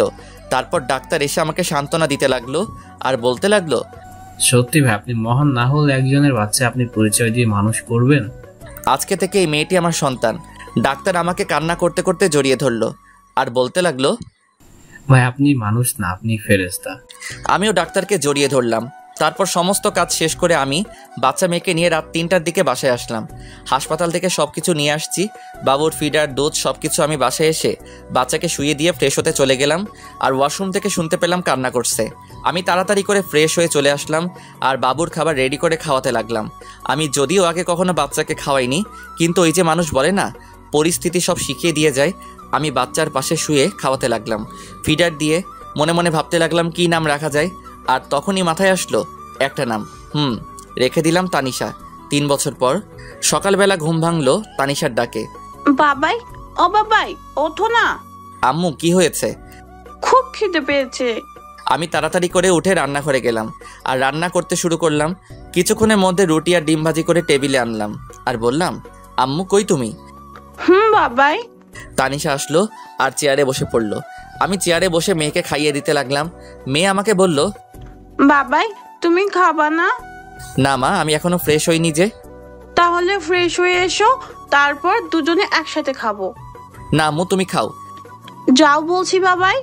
আমি মেয়ের রাগ দেখে ফ্রেশ হয়ে আসলাম। তারপর দুজনে একসাথে গল্প করতে করতে খাবার খেয়ে নিলাম। তখন তানিশা বলল, বাবাই আমি ডাক্তার আঙ্কেলের কাছে যাব। আচ্ছা চলো তাহলে। এরপর আমি রেডি হয়ে নিলাম, মেয়েকে রেডি করিয়ে বাইক নিয়ে বের হলাম। তারপর হাসপাতালের দিকে যেতে লাগলাম। রাস্তায় বাবা মেয়ে কথা বলতে বলতে আসলাম। আমি এসে বাইক রেখে ভিতরে গেলাম। আমার আগে তানিশা দৌড়ে চলে গেল। তানিশা যেতেই রাকিব বলল, আরে তানিশা আম্মু যে। এই বলে রাকিব তানিশাকে চেয়ার থেকে উঠে এসে কোলে তুলে নিল। আর তখন পাশে বসে থাকা নতুন মেয়ে ডাক্তার বলল, স্যার এটা কি আপনার মেয়ে? না, শাহরিয়ার সাহেবের। কথাটা শুনে পাশে থাকা মেয়েটা অবাক হয়ে গেল আর নিশ্চুপ হয়ে গেল। এদিকে আমি রাকিবের কেবিনে গেলাম। কেবিনে গিয়ে দেখি রাকিবের কোলে তানিশা বসে আছে। রাকিব আমি লাঞ্চে এসে নিয়ে যাব। আমার কণ্ঠ শুনে পাশে থাকা মেয়েটি আমার দিকে তাকালো। আমি তাকাতেই আমি অবাক, কারণ এটার কেউ না, হ্যাঁ এটাই ঐশী। ঐশী আমাকে দেখেই পায়ে ধরে ফেললো আর বলতে লাগলো, আমি তোমার পায়ে ধরি, আমাকে মাফ করে দাও। আরে কে আপনি? আমার পা ছাড়ুন। কিন্তু ঐশী পা ছাড়ছে না। আমি জোর করে ছাড়িয়ে চলে আসলাম আমার বাইকে। ঐশী এসেছিল, কিন্তু আমি জোরে বাইক স্টার্ট দিয়ে অফিসে চলে আসলাম। অফিসে এসে কাজে মন বসছে না, কিভাবে বসবে? পুরনো ভালোবাসার মানুষকে দেখে ওদিকে ঐশী রাকিবের কাছে গেল আর বলতে লাগলো, ভাইয়া প্লিজ বলুন, এই হলো আমার হারিয়ে যাওয়া শাহরিয়ার। কি বলো? সে আমাকে রেখে বিয়ে করেছে, তবু আমাকে ক্ষমা করলো না। শাহরিয়ার বিয়ে করেননি? তাহলে মেয়ে? দাঁড়াও বলছি, আগে তানিশাকে ওদিকে পাঠাও। এরপর রাকিব তানিশাকে অন্য একটা নার্সের সাথে খেলতে পাঠালো। হাসপাতালে সবাই তানিশাকে চিনে আদর করে। বাসার পাশে হাসপাতাল হওয়ার কারণে কোনো সমস্যা হয় না। এরপর রাকিব ঐশীকে সব কিছু বলতে লাগলো। সব শুনে ঐশী চুপ করে রইল। ঐশী কোনো কথা বলছে না। তখন আবার রাকিব বলল, ওনার মতো লোক বন্ধু হিসাবে পেয়েছি, এটাই অনেক। ওর বাসার ঠিকানা দেন। এরপর রাকিব আমার বাসার ঠিকানা দিয়ে দিল। এদিকে আমি চেয়ারে হেলান দিয়ে ঐশীর কথা ভাবছি। আমি কি আজও ঐশীকে খুব ভালোবাসি? নিজেকে নিজেই প্রশ্ন করলাম। তখনই দরজার কাছ থেকে কেউ বলে উঠল, আসতে পারি স্যার? আমি না দেখে বললাম, আসুন। আমি তাকিয়ে তো অবাক, কারণ এটার কেউ না, এটা রাফা। দোস্ত তুই কেমনে সম্ভব? তোর জন্য আমাকে রাঙামাটি আসতে হলো। তারপর বল, কেমন আছিস? ভালো, তুই? আলহামদুলিল্লাহ ভালো। এবার বল কি খাবি? এখন তোর মাথা, বাকিটা পরে দেখা যাবে। গুড। কতদিন আড্ডা হয় না। ঐশীর সাথে দেখা হয়েছে।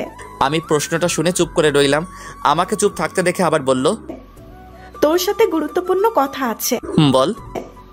তুই ঐশীকে মেনে নে। কি? এটা তুই কি বলছিস? আমি বলছি, কারণটা জানলে তুই কান্না করবি। বল তাহলে শুনি। তুই চলে আসার পর ঐশীর মানসিক অবস্থা খুব খারাপ হয়। দিনের পর দিন না খেয়ে দিন কাটাতো। কি বলিস? তারপর আমি একদিন বাসায় গিয়ে দেখি ফ্লোরে পড়ে আছে। তারপর আমি নিয়ে হাসপাতালে যাই। হাসপাতালে ডাক্তার বলে মানসিক অবস্থা খুব খারাপ, সুস্থ হতে 6 মাস লাগবে। 6 মাস ধরে চিকিৎসা চলছিল, কিন্তু সবসময় শুধু তোর। আমি তাকে আমার সাথে রাখি। আমি তো একটা মেয়ে, আমি বুঝতে পারি সত্যি এখনো মেয়েটা তোকে অনেক ভালোবাসে। আমি নিজে চোখে দেখছি তোর জন্য প্রতিটা রাত কান্না করতো। প্লিজ মেয়েটাকে আর কষ্ট দিস না। এখন আমার খুব খিদে পেয়েছে, খাবো। ওয়েট, আমি রাজুকে ফোন করে বলে দিলাম খাবার আনার জন্য। একটু পর রাজু খাবার নিয়ে আসলো আর খাবার দিয়ে চলে গেল। আমি আর রাফা মিলে খাবার খেয়ে নিলাম। তারপর বললাম, চল বাসায় যাই। পাগল নাকি? একটু পর আমার ফ্লাইট। মানে কি বলিস? তোর ভাতিজা হয়েছে, তাই তার জন্য যেতে হবে আজকেই। তাই নাকি? দোস্ত আমি যাই রে, আর ভাবিকে নিয়ে আসিস। তোর মেয়েকে দেখতে পারলাম না। তুই সব জানিস? তোর মতো বন্ধু সবার কপালে থাকে না। তুই সত্যিই ভালো মানুষ। দোস্ত, আমি চাচ্ছি আমার শহরে যাব। মা বাবা কেমন আছে? গুড। এরপর রাফার সাথে আরও অনেক বিষয় নিয়ে কথা বললাম। তারপর রাফাকে এগিয়ে দিয়ে আসলাম। এভাবে দুপুর হয়ে গেল। আমি দুপুরে বের হলাম আর সোজা চলে আসলাম হাসপাতালে, কারণ মেয়েকে নিয়ে যেতে হবে। তাই আমি এসে রাকিবের কেবিনে গেলাম। কেবিনে গিয়ে দেখি ফোনে কথা বলছে। আমাকে দেখে ফোনটা রেখে দিয়েছে। আমি বললাম, তানিশাকে ডাক দে, বাসায় যাব। বাসায় চলে গেছে। কি বলিস? কার সাথে? বাসায় গিয়ে দেখতে পারবে। আচ্ছা, যাচ্ছি তাহলে। এই বলে যেতে লাগলাম। দরজার কাছে আসতেই রাকিব পিছন থেকে বলে উঠল, এবার আরেকটা তানিশা চাই। এই বলে হেসে দিল। আমি বুঝতে পারছি রাকিব কি বলছে। আমি বাইক নিয়ে বাজারে আসলাম। বাজারে এসে তানিশার জন্য কিছু কিনে বাসায় চলে আসলাম। বাসায় এসে কলিং বেল দিলাম আর একটু পর কেউ দরজা খুলে দিল। আমি দেখি ঐশী আমাকে দরজা খুলে দিয়ে মাথা নিচু করে দাঁড়িয়ে আছে। আমি চুপ করে ফ্রেশ হতে চলে গেলাম। ফ্রেশ হয়ে এসে দেখি তানিশা ঘুমাচ্ছে। আমি খাবার খাওয়ার জন্য টেবিলে গেলাম। টেবিলে গিয়ে দেখি ঐশী খাবার নিয়ে বসে আছে। আমি টেবিলে বসলাম আর সাথে সাথে ঐশী আমাকে খাবার দিল। আমি খাবার খেতে লাগলাম। ঐশীর দিকে না তাকিয়ে আমি খাবার খেয়ে চলে আসতে লাগলাম আর পিছনে ফিরে বললাম, খাবার খেয়ে নেবেন। কথাটা শুনে ঐশী খুব খুশি হলো আর খেয়ে নিল। আমি এসে ফোন টিপছি। আমি আমার পুরনো আইডি লগইন দিলাম আর লগইন করতে দেখি অনেক মেসেজ। আমি জিহাদের আইডিতে মেসেজ দিলাম আর লিখলাম, দোস্ত, এটা আমার নাম্বার আর 2 দিন পর আমি ফিরছি। এটা বলে আরও কিছুক্ষণ ফেসবুক চালিয়ে ঘুমিয়ে পড়লাম। যখন ঘুম ভাঙলো তখন দেখি তানিশা আর ঐশী বসে বসে হাসাহাসি করছে।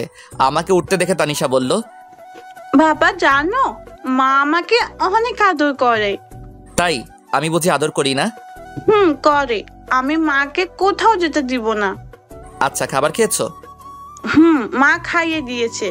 আমি মার সাথে খেলা করেছি। গুড। আমি তাকিয়ে দেখি সন্ধ্যা হয়ে গেছে। তাই ভাবলাম বাহির থেকে হেঁটে আসি। যেই ভাবা সেই কাজ। আর আশেপাশে কয়েকটি বন্ধু হয়েছে, তাই ভাবলাম আড্ডা দিয়ে আসি। আমি রেডি হয়ে নিলাম। তারপর বের হলাম। বাইক নিলাম না, হেঁটে হেঁটে আড্ডা দিতে গেলাম। আড্ডা দিয়ে রাত 11টায় বাসায় ফিরলাম। বাসায় ফিরে দেখি ঐশী খাবার টেবিলে বসে আছে। আমি যেতেই বলল, এতক্ষণ কই ছিলা? রাত কয়টা বাজে? বাহিরে আড্ডা দিলাম। আমি কখন থেকে বসে আছি। সরি। ঐশী এরপর খাবার খাইয়ে দিতে লাগলো। আমি না করলাম না। খাবার খেয়ে রুমে এসে শুয়ে পড়লাম। একটু পর ঐশী আসলো আর সোজা আমার বুকে আসলো। হচ্ছে কি? কেন বুঝতে পারো না? আমি প্রস্তুত না। আমাকে ক্ষমা করা যায় না? ক্ষমা অনেক আগে করেছি। তাহলে কাছে নিতে সমস্যা কি? ভালো লাগছে না। আমি মানবো না। মেয়ে আছে। আমি সানিকে শুধু বন্ধু ভাবতাম আর আমার দেহ শুধু তোমার। আমি ঠাস করে চট দিলাম আর সরিয়ে দিলাম। ঐশী নিচে পড়ে গেল আর তখনই পাশে একটা ফল কাটার ছুরি ছিল, ওটা দিয়ে হাত কেটে ফেললো। আমি সাথে সাথে উঠে পড়লাম আর গালে থাপ্পড় মারলাম। কিসের এত পাগলামি তোমার? তোমার পিচ্ছি বউয়ের অধিকার দাও। আমি তাড়াতাড়ি করে হাত ব্যান্ডেজ করে দিলাম আর বিছানায় শুয়ে দিলাম। ঐশীর উপর এত রাগ হচ্ছে, হাত কেন কাটবে? ইচ্ছে করছে আরও কয়েকটা চট দেই। দাও, তবুও তো তোমার ভালোবাসা পেলাম। উফ, কি যে করি। ঐশী তখন আমাকে ধাক্কা দিয়ে ফেলে পাগলের মতো চুমু দিতে লাগলো। আমি প্রথমে বাধা দিলাম কিন্তু শুনলো না। একসময় আমিও নিজেকে কন্ট্রোল করতে পারলাম না। হারিয়ে গেলাম ভালোবাসার রাজ্যে। ফজরের সময় ঐশীর ডাকে ঘুম ভাঙলো। এই উঠো, গোসল করো, যাও। আরে ঘুমাতে দাও, পরে মেয়ে উঠে পড়বে। উফ, আর একটু না, এবার উঠো তো, সারা রাত অনেক হয়েছে। এই বলে ঐশী উঠে ফ্রেশ হতে চলে গেল। ঐশী ফ্রেশ হয়ে নামাজে দাঁড়ালো। আমিও গোসল করে নিলাম। তারপর নামাজ আদায় করে আবার ঘুমিয়ে পড়লাম। ঘুম ভাঙলো তানিশার ডাকে। বাবাই, ও বাবাই, ওঠো, 11টা বাজে। আমি উঠে পড়লাম। তারপর ফ্রেশ হলাম। ফ্রেশ হয়ে রান্নাঘরে গিয়ে দেখি ঐশী কাজ করছে। দেখি ঐশী অনেক খুশি। আমি কাছে গিয়ে জিজ্ঞেস করলাম, আজ এত খুশি? অধিকার পেয়ে গেছি রাতে। মুচকি হাসি দিলাম। আজকে আমার বাসায় যাব। সত্যি? রেডি হও। আমি তানিশার কাছে আসলাম। এসে বললাম, আম্মু আজকে তোমার দাদার বাসায় যাব। ও তাই? আচ্ছা, আমি রেডি হচ্ছি। তোমার আম্মুর কাছে যাও। ওকে বাবাই। এরপর তানিশা ঐশীর কাছে চলে গেল। আমিও ব্যাগ গুছিয়ে নিলাম। তারপর অনলাইনে টিকিট কাটলাম। বিকেলবেলা সবাইকে নিয়ে বের হলাম। যথাক্রমে সব কিছু শেষে চলে আসলাম নিজের শহরে, যেই শহর একদিন রাতের অন্ধকারে ঐশীর হাত ধরে ছেড়েছিলাম। তারপর গাড়ি দিয়ে আমাদের বাসার উদ্দেশ্যে রওনা দিলাম। এই কয়েক বছরে চারদিকে অনেক পরিবর্তন হয়ে গেছে। বাসায় যেতে যেতে রাত 8টা বেজে গেল। আমি গিয়ে কলিং বেল দিলাম। বেশ কিছুক্ষণ পর মা এসে দরজা খুলে দিল। তারপরে মা আমাকে দেখে জড়িয়ে ধরলো। আমিও মাকে জড়িয়ে ধরলাম। তুই আমাদের একবার বলতি, তোর জন্য আমরা কি না করতাম। মাফ করে দাও মা। পাশে কে? তোমার বৌমা আর নাতি। মা গিয়ে ঐশী আর তানিশার সাথে কথা বলতে লাগলো। আমি ভিতরে আসলাম। এসে দেখি বাবা, ভাইয়া, ভাবি আর একটা বাচ্চা ছেলে বসে আছে। আমাকে দেখে সবাই অবাক।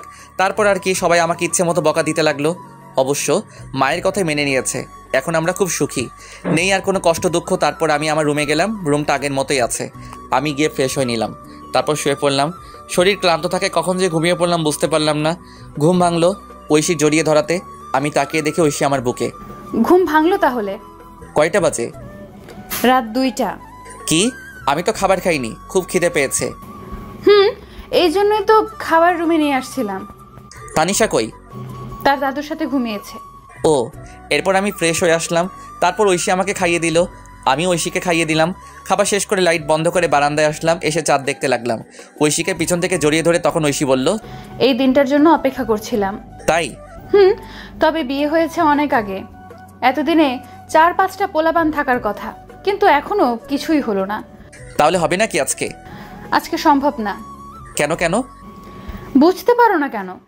আমি তো আপনার মতো ডাক্তার নই। থাক, বুঝতে হবে না। কখন থেকে? দুপুর থেকে। বলনি কেন? রাস্তায় কি করে বলি? আছে না, আনতে হবে। সকাল পর্যন্ত চলবে। আচ্ছা, সকালে এনে দিব। পেট ব্যথা করছে। চলো রুমে। আমি কোলে করে নিয়ে রুমে আসলাম, এসে শুয়ে দিলাম। তারপর পেটে হাত দিলাম। পেটে হাত দিতেই ঐশী কেঁপে উঠল। আমি বললাম, ঘুমিয়ে পড়ো। জড়িয়ে ধরো। আমি শক্ত করে জড়িয়ে ধরলাম। তারপর দুজনে ঘুমিয়ে পড়লাম। এভাবে চলতে লাগলো আমাদের মিষ্টি সংসার।